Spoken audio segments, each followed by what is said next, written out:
Hello, hello, and welcome to you today.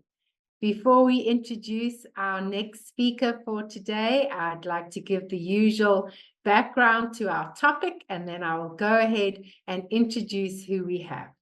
So today we are delving into the topic that resonates with many: healing autoimmune diseases through lifestyle changes. Autoimmune conditions affect millions, often leading to chronic discomfort and a sense of helplessness. However, emerging research highlights the potential of lifestyle modifications, such as nutrition, stress management, and physical activity, which plays a crucial role in managing and even reversing these conditions. The connection between our daily habits and our immune system health is becoming increasingly clear. By adapting a holistic approach that focuses on nourishing the body, the mind, and spirit, individuals can now create a powerful foundation for healing. This discussion will explore practical strategies that empower you to take control of your health, emphasizing that small, consistent changes can lead to significant improvements over time. As we navigate this journey together, we will uncover actionable insights and evidence-based practices that can support healing. Whether you're living with an autoimmune condition yourself or supporting a loved one, understanding the impact of lifestyle choices can open new avenues for health and wellness. So let's embark on this transformative exploration of healing through intentional living. Today, I am thrilled to welcome our esteemed guest speaker, Luke Coutinho. He is a wellness champion for Prime Minister Narendra Modi's Fit India movement. Luke practices integrative and lifestyle medicine. Over the last 13 years, his transformative wellness program have had a great success in handling conditions from cancer to diabetes, Alzheimer's, cardiovascular, autoimmune diseases, and rare metabolic syndromes. His unique and holistic approach helps people transform their lifestyles by working with their medical teams. And by doing so, they address the root causes and improve the quality of life moving forward. A recipient of numerous national and international awards, Luke has authored 5 bestsellers, including his latest gem, which is called Small Wins Every Day. So here we go, and welcome to you, Luke Coutinho. How are you today? Thank you. I'm amazing. I'm doing amazing. Thank you. How are you doing? Oh, just brilliant. Thank you. Thank you. As you can see, I'm in my bright colors today, and I'm having a marvelous day. So beautiful outside. That's awesome. So I know we have a lot to unpack today. So I'm just going to launch straight into the questions, if you don't mind, because then I know we're ending off with an exciting exercise for everybody. So I'm just going to get the ball rolling. So, Luke, how did you get involved with holistic stroke integrative medicine? Well, thanks for having me. And I think it's a long story. I studied nutrition and cellular nutrition, and I realized it wasn't enough alone to fix the problems that exist in the world when it comes to sick care and healthcare. At the same time, I don't think I was cut out to do medicine. So I had a mentor at Yale and at Yale University, and he would keep hearing about my projects and my interests. And he said, hey, there's a subject called integrative and lifestyle medicine. You should explore it, because then you're in between. You're helping patients address the root cause of problems. You're bringing in nutrition, you're bringing in movement, you're bringing in sleep, emotional wellness, and you're teaching people how to manage the side effects of their medicine without telling them, skip medicine or don't do chemotherapy, go the alternative way. And I felt that was a space that I would respect a lot, because I felt that at that point, this would be about 13 years ago, people already had personal chefs, personal trainers, organic food coming in from farms, but the statistic of disease was actually increasing. And I figured something's missing, and what is that? And that was the space, lifestyle. And to fix it, I was introduced to the subject of integrative and lifestyle medicine or holistic medicine. And that's how I got into this field. Oh, wonderful. And I'm so glad you have, because you just do miracles with your patients. So Thank you. I believe the way you manage your interpretation of lifestyle medicine, you look at literally 6 key pillars of lifestyle medicine. Can you just give a brief overview how each one of these works together, and especially to heal autoimmune disease? Absolutely. So I think the beauty of lifestyle medicine, like I just want to establish the difference between alternative medicine and lifestyle medicine. So because a lot of people get confused and think lifestyle medicine is Ayurveda, and while Ayurveda is a science of its own, we need to understand that in today's complexity of diseases, some diseases and most diseases will need an allopathic approach. At the same time, it will also need a medicine beyond medicine, which is your nutrition, exercise, and everything else. So in lifestyle medicine, we constantly work with doctors. We have doctors on our team. Their job, they have a license to medicate. I don't have a license to medicate, but we have the ability to help bring patients off their medication with the doctors in the loop because they're getting better. So if they're changing their nutrition, exercising, their diabetes levels are coming down, sugar levels, the doctor gets a note from us and they're like, hey, we're looking good. Let's reduce the medicine. The patient gets inspired and says, hey, wow, I can come down further. The doctor says, yeah, when I see this reading, I'm happy to get you off the medicine. And then we work together as a team. And that's exactly what integrative and lifestyle medicine is. The pillars are not my own pillars. The pillars are based on the subject of lifestyle medicine. We have added 2 of our own pillars, and I'll tell you which ones they are. But the fundamental pillars start off with number 1, cellular nutrition. What does the body need? What does the immune system need? What does every organ need? Nutrients, raw material to build, to repair, to change, to upregulate, downregulate genes. And that raw material comes from our food. Now, I do want to go a little beyond just the Googling of 5 best foods for hair, 5 best foods for autoimmune, and understand that food is very cellular. We break down our food further and cellular nutrition into 5 verticals, which is angiogenesis, which is nutrition for your blood vessels. How much to grow, when to stop growing, what you need for your blood vessel health. Because when you look at a tumor, when you look at a cyst or a fibroid, people are like, why is this happening? And we are more of the understanding, like what's going on in your body's environment that is allowing it to grow in the first place, whether it's benign or cancerous. And it comes down to one basic fundamental, which is a part of anatomy, which is your blood vessels grew the tumor. Your blood vessels grew the cyst, they grew the fibroid. What's causing them to overgrow and not know when to stop growing? That's exactly what a tumor is, and that's angiogenesis. So in some cases, we'll need an anti-angiogenic protocol when the blood vessels, like in a cancer or a tumor. And in some cases, we need angiogenesis, like for a heart problem. Like, why isn't my heart able to grow new capillaries? Why doesn't it have the ability to extend angiogenesis when the body really needs it? So there are some diseases which come under anti-angiogenic and some which come under angiogenic. So that's one part of nutrition. Then you have nutrition for your DNA, nutrition for your stem cell recruitment. There are foods that allow us to generate stem cells, and stem cells is your immune system. While you can take injections and stem cell replacements and treatments, there is nutrition and lifestyle that also allows us to generate stem cells. So that becomes a part of the immune system. And then we have your gut, which is your microbiome, and then we have the immune system. So cellular nutrition branches out into deeper subjects, and that covers the first pillar. So everyone may not need an anti-angiogenic approach. Everyone may not have a problem with their gut. So once the patient is classified in what they need, that's how you start building the nutrition vertical around them. Then we come to the next vertical, which is movement medicine, your exercise. What does your body type need? How much of cardio, how much of anaerobic? Maybe you can't do anaerobic, maybe you're bedridden. How do you get movement into a patient? So that's the second pillar, exercise, because we spoke about nutrients. We're eating great food, but how does it get transported to trillions of cells in the body? Blood circulation. What circulates blood? Movement.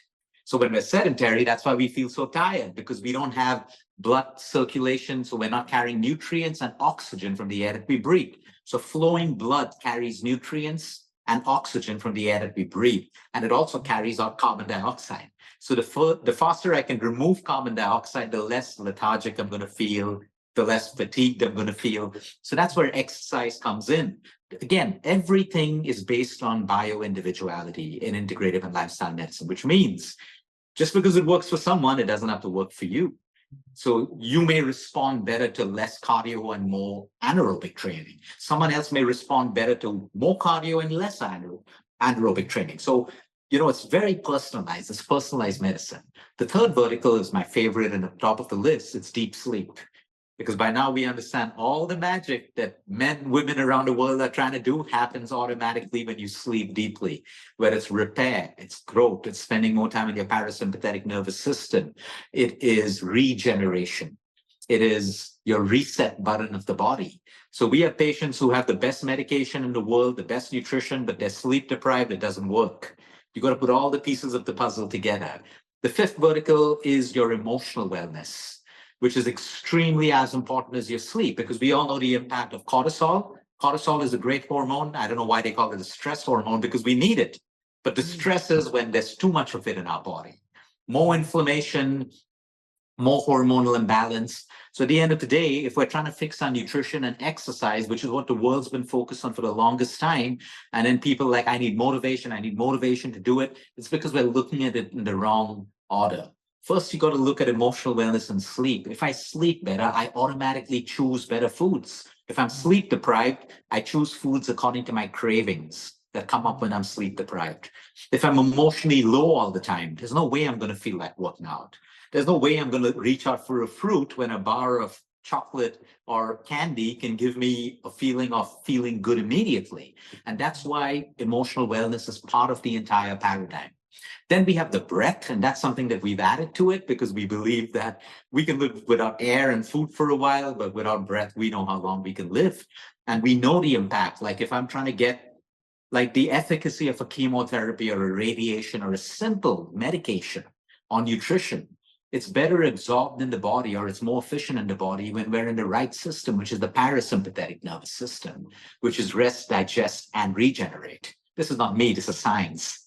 And so if my patients can spend more time in the parasympathetic nervous system when they're going through a chemo, there's a big difference between person A going through chemo filled with fear and stress and resistance.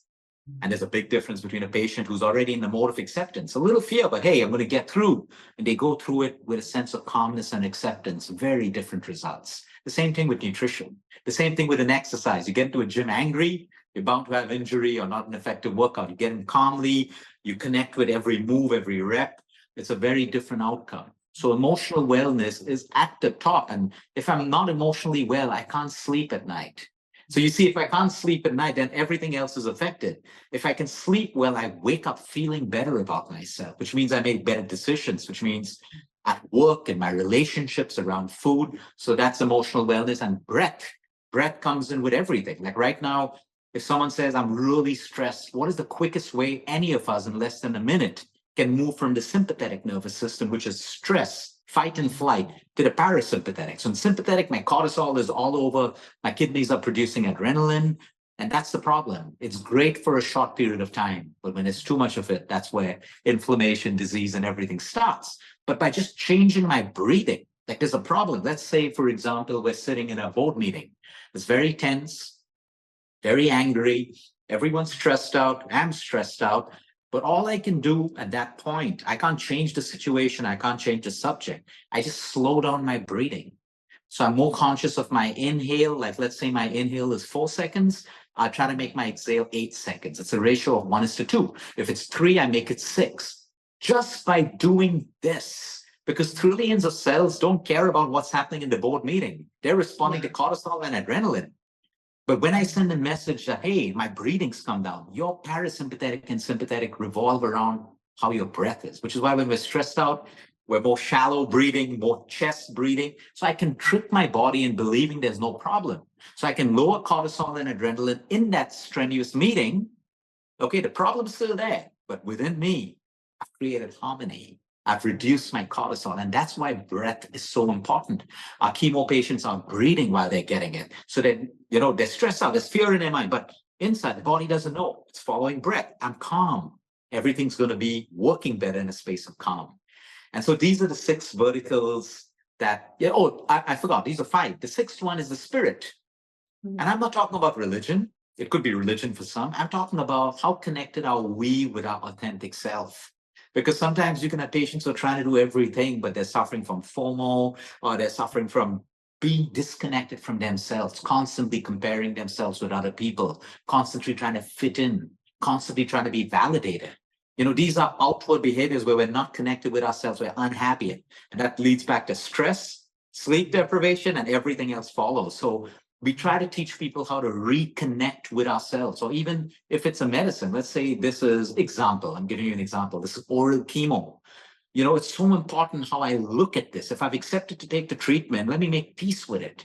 Let me not say things like, screw cancer, fuck cancer, all of that stuff. You know what I mean? People bring more aggression into it. That's disconnecting you further, because now you've rejected something which you're now putting into your body, expecting it to accept. So it's so important for us to understand mindfulness, awareness about what really works for me, what really makes me feel my best self. How do I feel when I'm in nature? How do I feel when I get sunrise in the morning?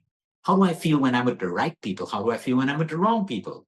So all this connects us back to our authentic self, and we believe that to be a huge part of prevention and recovery as well. So true. Oh my gosh, that is just the best way to have explained that, and is so needed. That's what's missing between the way we have been doing the medical model to, that is the ultimate for me. That's the Lamborghini of health modality. So absolutely brilliant. So on that, can you unpack the understanding of decoding the body's intelligent defense system to unlock your true healing? So the beauty of life is everyone is born, most people, okay? I would say most people. There's a percentage of 3 to 4 who are born with a compromised intelligence within them. But most of us have that intelligence. It's what's grown us. Whenever we look at a little finger or an eyeball, like if I ask everyone, just think of the intricacies involved in growing that organ when you were in your mom's womb. That itself is an orchestra of intelligence working together. That's when people say, I tell people have faith, and they say, well, Luke, I don't believe in God. I say, no, have faith in your body. Look at what your body's created. If it could create this beautiful body with intricate organs working when you don't even have to remind it to work, it's that same energy and intelligence that has the capability to heal you. It grew you, it can heal you. But we may need crutches of medication along the way. We may need to make changes. So there's an intelligence in all of us, and it's working right now for you and me. Let me give you an example. You're not reminding your heart to beat. You're not reminding your lungs to take an X amount of air, oxygen, and push out X amount. You're not reminding your stomach to maintain a pH, your bladder to maintain a pH. All this intelligence is already happening automatically in you and me right now. So we're in a state of homeostasis, which is baseline. It's your autonomic nervous system, which is an intelligence of its own. Like, why should you blink so many times in a minute? And if we count it, it's going to be different from the times I blink in a minute. But what's working for you is the right amount of blinks you need. And what's working for me. But then you see what happens is we've taken a cookie cutter approach to medicine. No, the heart should beat 72 for everyone. It's not true. Today, we have people who have great and healthier hearts at 50, 55, 45, athletes actually demonstrating that their hearts are stronger. But we put people in the box, 72 beats, 16 hours of fasting. Why not 15 and a half? Why not 16 and a half? So you see, it's so important for us to understand everyone's body will have, some bodies are carb efficient. Some bodies are not carb efficient. People put on weight. We can't say carbs are bad for everyone. No, some people need carbs at every meal and they have fantastic lab reports and fantastic health. And some people need to reduce carbs. But the point is, this is the intelligence that's working. No dietitian. I have a team of 140 plus of the best dietitians across the country. Even they cannot tell you accurately how many calories you need. And you'll see a lot of people addicted to apps. My app told me I should do these many calories and that. There's an intelligence working in us all the time. It can be used as a great benchmark, but not. In fact, it stresses more people out. Oh, I crossed by 5 calories. And none of these apps have taken into consideration how many calories does the human brain burn. It could burn anywhere from 400 to 800 calories a day. This will change your entire macro. So you see, but the body is working on this without a dietitian, without a macro calculator, based on you. Now, how do I harness that intelligence? Let's talk about what's dampening the intelligence. Number one, incorrect nutrition. Sedentary lifestyles or overtraining will create a confusion in this intelligence. Number three, if I'm sleep deprived, I am waking up non-intelligent at a cellular level every morning. There's a reason why humans sleep. If we didn't need to sleep, it wouldn't be part of anatomy, right? So that's it. 4, emotional. We are meant to, the human frame is meant to go through stress, negative emotions. We're meant to go through all the 7 deadly sins, resentment, guilt, anger, jealousy, lust, all of us. Every human being, even the ones who pretend to be too religious and good all the time, they will go through that human frame. But the point is, when I start to resist these things, when I channel it in the wrong direction, like I feed envy too much, I feed lust, I feed anger. Now, all of this is compromising the intelligence in my body. It's very simple. Let me give you an example. You get angry. Okay, you got angry for something, but now you extend it and now you're angry for the next 4 or 5 hours. What's happening at a cellular level? High cortisol, high adrenaline, high blood pressure, cholesterol levels go up, sugar levels go up for no reason, and they stay extended for a while. In that while it's extended, do you think your body's intelligence is working at its optimum? No. When we're in homeostasis, that's when when we're sleeping deeply, that's why you go through REMs, non-REMs, slow wave sleep, delta, theta. That's where the magic of the human body is happening. Neurologists still, they don't understand how these things happen. And there are many things that we will never understand. And that's why we got to respect the intelligence of the human body. So that's working for us. Now, if I start to go vaping, smoking, recreational drugs, out of control, all of that, what am I compromising? My own intelligence to work for me. So like in an autoimmune condition, it starts to work against you. What is an autoimmune condition? Medically, you can have many definitions. It is nothing but your own body attacking you. It sees you as an enemy. It's confused. Why is it attacking you? The intelligence in your body is compromised. Now I can take a steroid, which I should if it's a bad attack. It's an immunosuppressant. Why is the immune system behaving erratically? It should not be behaving erratically because there are triggers. Could be gluten, could be dairy, could be a leaky gut syndrome, could be stress, chronic stress, not day-to-day stress, could be sleep deprivation. For some children that we see, it's as simple as they have a flare-up of psoriasis or eczema when they see their parents fight. When their parents are not fighting, the flare-up goes. It's their response to their safety being threatened. And the immune system is like out of control, doesn't have the intelligence to tell it how to behave. It attacks you. So the basis of an autoimmune condition is self-destruction. Self-destruction because the intelligence of the body over the years or immediately has been compromised.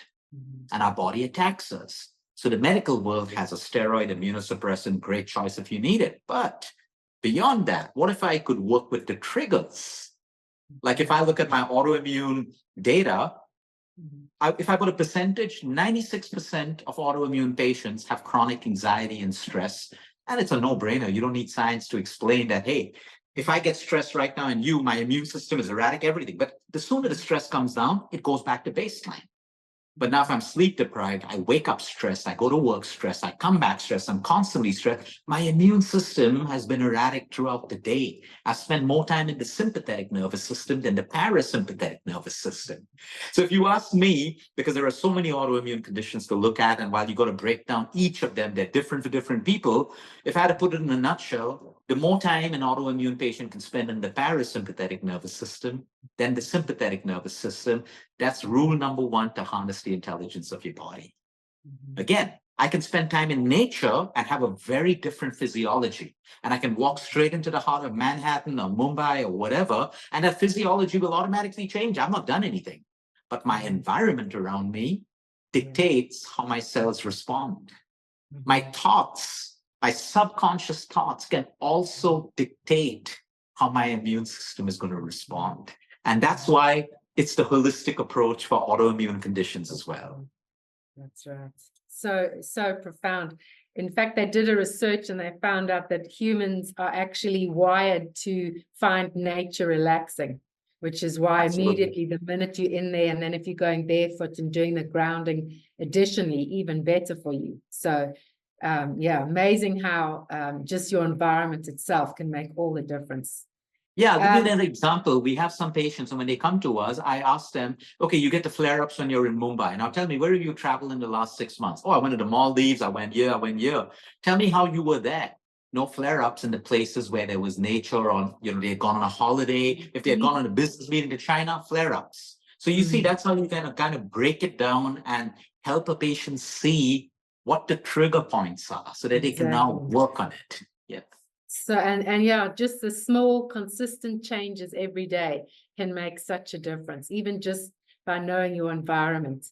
So of all the pillars we've discussed, I would like to dig deeper into sleep, because sleep is on one of the top realms there of how to heal properly. And I would love your information and direction with that. So what is the relation? Basically, I think you've already explained this answer, is what is the relationship between sleep and overall health? In a nutshell, you've already said, the minute we get in great sleep, it then puts our body into the state of being in a better way in order to heal. So I think we're done and dusted there. But how does poor sleep impact physical and mental well-being? All right. So sleep is like the reset button of the body. It's like, what do we do when our phones are dying on us? We charge it. We give it more energy. That's what sleep does. We think that food gives us that energy. Coffee gives us that energy. CoQ10 supplements give us that energy, not the kind of energy that sleep gives you. Sleep is restorative for the human body at a cellular level. I can take a CoQ10 supplement, it'll go down, break down into my cells, mitochondria, produce more ATP, and I'll have a little more energy for a while. That's great. Some patients need it, some don't, but I can get a lot more through deep sleep. So there are different reasons why we go through REM and we go through non-REM 1, non-REM 2, because there are certain functions that happen in each of these waves of sleep. So the particular non-REM, that's when memory consolidation happens, memory gets advanced, which is why you're forgetful when you're sleep deprived. It's as simple as that. Okay. Then in our last phase of sleep, that's when the hormonal balance happens, which is why if you wake up before time, which are the first two hormones that are affected? Ghrelin and leptin, which is your hunger and your satiety hormone. You wake up with an imbalance, and that's why you crave sugar. That's why you crave carbs and stuff early in the morning. That's why you need caffeine as stimulant.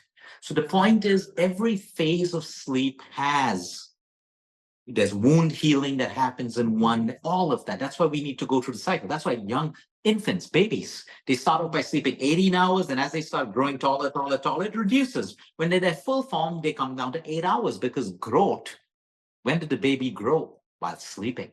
Now you may say, but I'm a full grown adult, I don't need to grow. Of course we are. We're constantly growing inside. Our cells are growing, repairing. There are cells dying. There are new cells forming. All of that's happening. Your skin exfoliation is an example of that. When you pull out the dead skin, it's replaced with new ones. When did it grow? When we were sleeping. So this is the importance of sleep and the correlation with everything from an Alzheimer's to a Parkinson's to your brain health, memory, skin, hair. Everything, all that magic happens while you sleep, which is why they call it beauty sleep.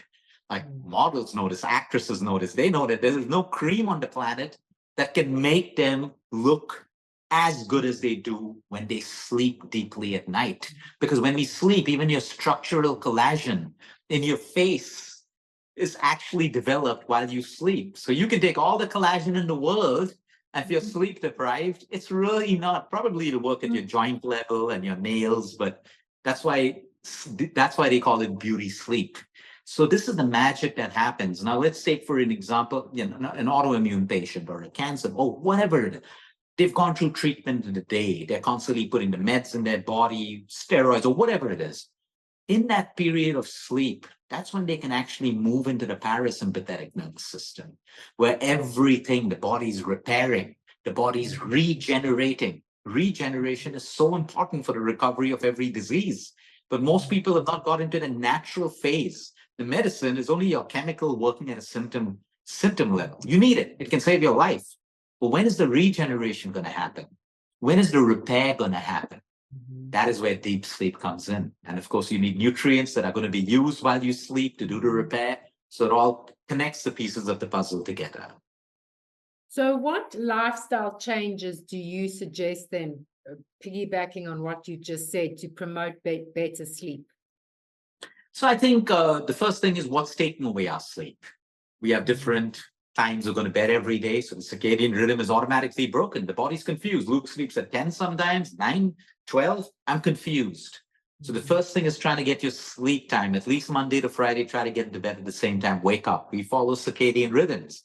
Number 2 is, of course, the blue light from your phones, your laptops. And if you really have to use it because of your work, use blue blockers. Get good quality blue blockers that are checked, that you can actually check, because there's a lot of fake stuff in the market and they work like magic. You will know in less than 3 days how your sleep is actually getting deeper when you use blue blockers. Or keep a gap of 30 to 45 minutes to an hour where you can journal, pray, listen to music, talk, whatever it is, and you'll find yourself sleeping. Then number 3, make your room as dark as possible. No little LED lights all on and stuff like that, because darkness stimulates more melatonin, which actually puts you into a deeper sleep. You know, after sunrise, try not to be exposed to bright lights and stuff. So if I have a night flight, I'm this odd guy in the airport walking around with blue blockers and stuff like that, because I know the bright lights are not going to allow me to sleep on my red-eye flight, and I need to sleep. So all these little things can actually help you. Then if you have a late night dinner, a heavy meal, obviously, by the time you go to sleep, your body's breaking down carbs into energy. You're not going to have the best sleep. So these are some of the top things that we can do. Then we can, of course, complicate it with temperatures in the room and all these fancy biohacking ways. But I always say, first get the basics right. Get the foundations in place. If that works, great. You don't need it. If it doesn't work, then you can say, okay, I need red light treatment. I need this, I need that, and all of those other things. But these are the foundations that everyone requires to sleep deeper. Talking about that, I heard a talk the other day where a doctor was saying, if you have a chronic disease or an autoimmune disease, literally he says most people won't do it, but the reality is nobody realizes how toxic their LED light globes are. LED actually give off radiation. And so he says, if you really want to get well, work by candles. Oops, what happened there? I think we've just lost him. I'll just wait for him to come back. I'll continue saying what we had. He said you should be switching over to candles at night. Get sure that you finish all your work and you don't need lights as the sun goes down. And then just work by candles, because the lighting is Sorry, I lost very damaging. No problem. I just carried on. I was giving the story. LED lights affect your microbiome, your rhythm cycles, and all of those, and also affects, gives you more stress because of the radiation. So just talking about lights there in itself. So that's how important there you are walking with your blue light glasses. Doesn't matter what you look like, you're doing the right lifestyle change, because that's helping you get your body relaxed in order to sleep. Absolutely. And that's a great point that the doctor brings up, the stress part of it, which again is one of the biggest enemies for an autoimmune patient, because you're in a room of darkness and now you suddenly see an LED light. And this is something I hate about certain hotels. The room is dark, but you have all the LED lights on. That's right. Now the brain doesn't know. You know, you have your conscious mind and your subconscious mind. Okay. Your subconscious mind doesn't know that you're in a hotel room with LED lights. It's just sending signals all the time. So now it's confused. Is Luke awake or is he sleeping? Is he waking up? You know, so that itself is a stress for the body to try to figure out what's happening. So that's a brilliant point that the doctor makes. Yeah. So going back to, I know EMFs are a big thing with sleep. People don't realize how toxic that is for them. It can go through brick walls. You know, if you're keeping your router on at night, my suggestion is to unplug it. If you don't need it, take it off. Let's go back to the blue light and screen time, because that's really, even kids, you know, parents are leaving their children with their little iPads or their thing all night before bedtime, and then the children don't fall asleep either. What's your advice that we can manage that properly? Because we're all surrounded by routers and Wi-Fi and blue light, but it's one of the key things that affect us so much. And I don't think people realize that connection is so damaging to them and their eyesight. The strain from your iPad all the time will degenerate your eyesight. Yeah, I think the only word over here is responsibility and connection again. So you see, people are so connected to the fact that they need Wi-Fi all the time. They've got to wake up. Oh, I don't want to go and put on the router. I should be able to switch my phone on and be connected to the world. And this is what I mean by connection. We're so connected to the outward world that we are forgetting that, how do we reconnect? Because with that comes one word that can solve this problem: responsibility. Unless parents start to see this as important, why should kids? Kids are going to do what they see their parents do. And then all of a sudden, one day a parent reads or watches this and they decide to go home and be a Hitler and change everything. There's no reason the kid's going to listen to you. You got to build these things in as a culture, and not by telling kids, oh, screen time is bad. Involve kids in understanding how it can be bad. Children understand more with the how, not telling them don't have a can of Coca-Cola, that's bad for your health. But rather than teaching them, involving them, what's in it, how it's affecting people, they start to make more conscious decisions.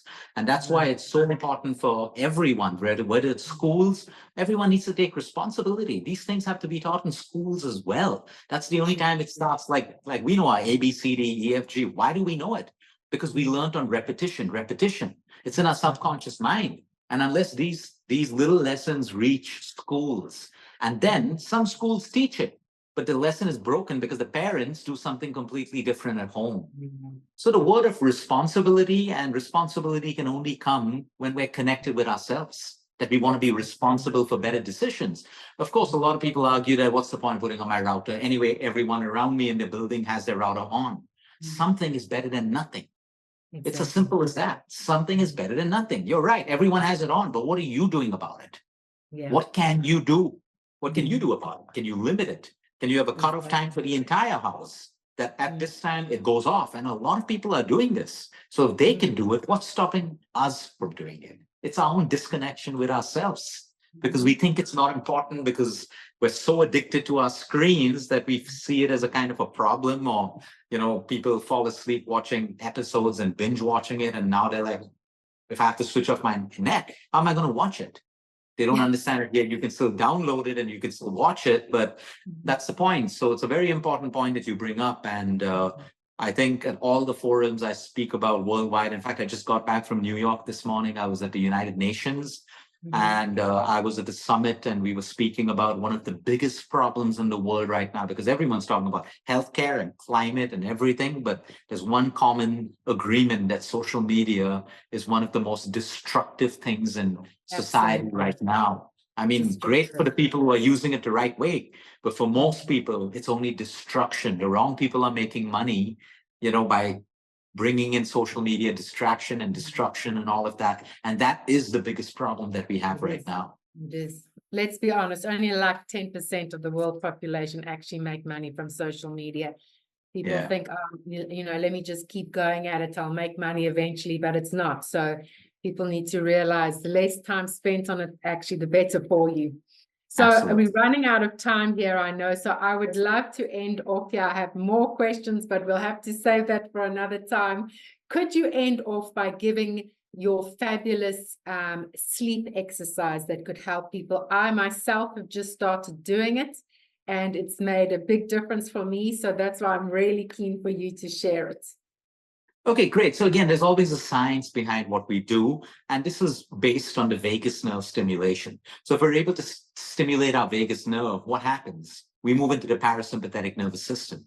What happens in the parasympathetic nervous system? We can sleep better.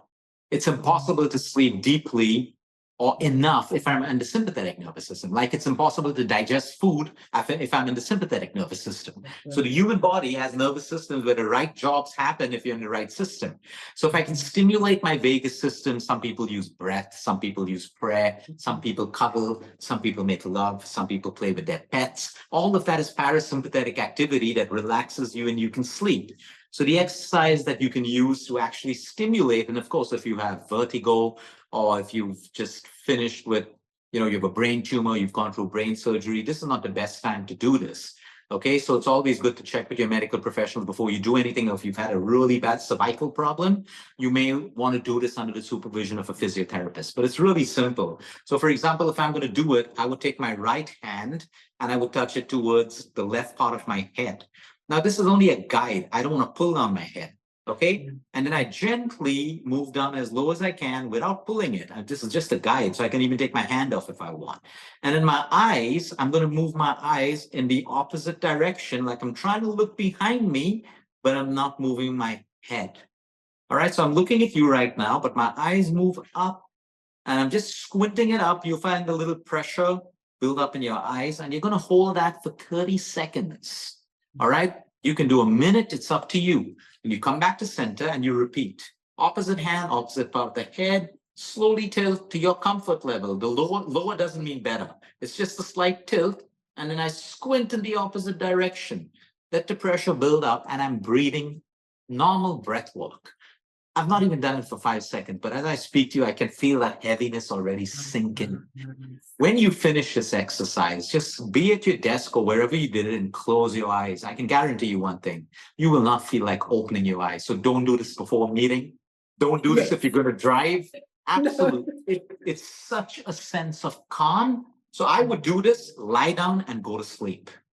Or let's say I've had a really stressful meeting and I know I'm going to be free for an hour. After the meeting, I would just try to bring calm in by doing this exercise. So if you're uncomfortable, listen to your body. But for most people, this works like magic. Like I'm still talking to you and I can still feel a heaviness in my eyes. And I didn't even hold it for 5 seconds. And this puts you into a very deep sleep because you've already moved deeply into the parasympathetic nervous system. Everyone's different. It works for most people. I've had very few people come and say, hey, Luke, it's not worked. And then like they've just tried it once. And I'm like, hey, do it a couple of times more. Do it for 5 to 10 days and then figure it out. It's not a chemical that's going to give you an immediate response. It's not a drug. So be patient with it, but it is very powerful to stimulate the vagus. Yeah. Absolutely. And also the more stressed out you are, obviously be aware people it's going to take you a lot longer for your body to completely relax. So it will take some people a lot longer to get eventually to a state where that will work for them. So for me, it was like 2 or 3 days, but then my body kicked in. So yeah, awesome. It was fabulous. I know that you have to go. So in ending, I just want to thank you for your time. You're also blessing everybody with the amazing gift. It's a downloadable PDF and it's called the Magic Immunity Pill Lifestyle. People, it is amazing. It's got fabulous information in there. It highlights the key 6 points we chatted about in the first part of this interview, and it goes in depth about all of them. So it is something you will want. Just download it before the link expires. So thank you for that gift. Thank you for your time. And I love your shirt, by the way, with the positive thinking. And have a blessed rest of your day.